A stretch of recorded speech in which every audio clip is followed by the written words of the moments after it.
We're being joined right now by Notre Dame Provost Tom Burish and Vice President of Innovation Bryan Ritchie. Gentlemen, thank you so much for joining us tonight and being here for Notre Dame Day. Now, Tom, you're finishing your 12th year as Provost. What changes have you seen during that time? Boy, it's probably a list as long as your arm, right? Almost everything in the Academy has changed during that time. Start with the faculty. The quality of university is based more on the quality of the faculty than any other single point from an academic perspective. And I would say as a generalization, the quality of the faculty has never been stronger than it is today.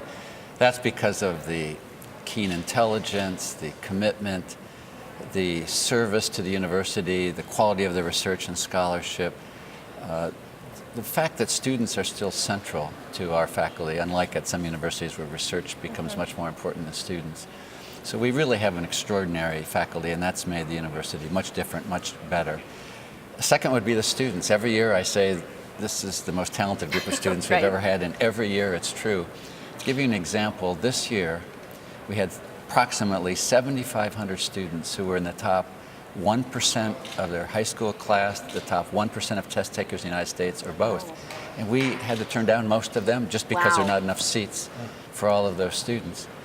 And then making it all possible is the generosity of donors, of parents and grandparents and alums and friends of the university that have given gifts to the academic mission of the university, like endowed chairs to attract and retain the best faculty, scholarship money for our students, the buildings academic buildings that they work in. It's really been quite extraordinary. My hope is that 10 years, 20 years, 30 years from now, the provost will again say this is the best group of faculty and the best students we've ever had. But there's been enormous change. Well, it certainly sounds like it. And Bryan, you lead the university's innovation and entrepreneurship program. So there's a lot going on there. I guess tell us a little bit about why these initiatives are really so critical to the Notre Dame mission. Yeah, that's a great question. I think that given the demands on a 21st century university, we've all heard the term ivory tower. Universities can be a little isolated sometimes, and lots of great things happening inside the campus never make their way outside the campus. Innovation entrepreneurship really provides the bridge for that, where faculty can connect with their discoveries to the community can connect their entrepreneurs and business leaders back to the university, and it's really a great bridge for students both directions, right? Students that attracting the right students to come to the university, but also getting those great ideas that the students are having out and make sure that they can have those kinds of experiences that will help in their growth and development. And they don't have to take that somewhere else, to another state, another country, or whatever. So, Tom, let's talk a little bit about Quinn Hall and what you think that's going to do in terms of the innovation efforts here at Notre Dame.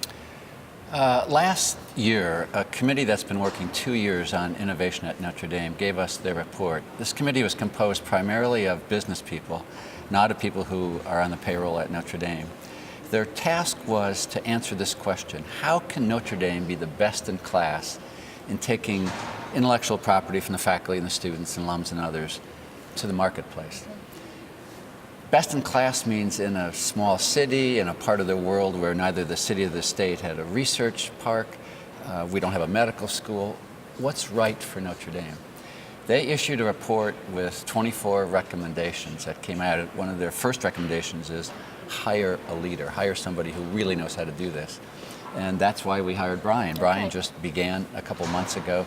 He was by far everybody's first choice, one of the best people in the United States to do this.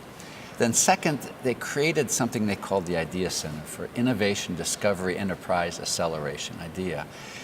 It was a mechanism for taking intellectual property to the marketplace. A team of people would have to come in and help us work on this. Bryan would direct the efforts. Well, we needed space for all this to occur, and the first building in Innovation Park is filled, Layton Hall, so we needed a second. And the Quinn family, Tom and Diana, and unfortunately Tom has passed away, they gave us the space to make all of this possible. So it's going to be the enabler for much of what we do in the future. And really the nerve center, and we're starting to run out of time, but Bryan, you bring some pretty heavy-hitting tech startup experience to this. Yeah, I think it's important that this, as Tom mentioned, this process of taking IP to the marketplace is a long process, and there's a lot of skills involved.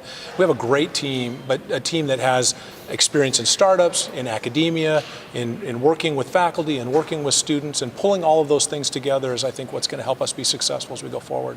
Well, it's exciting, that's for sure, and we're going to watch that continue to grow, and I'm sure I'll be doing news stories on WSBT 22 as you continue to have success with We that. hope Thanks so. for joining us, gentlemen. Yeah.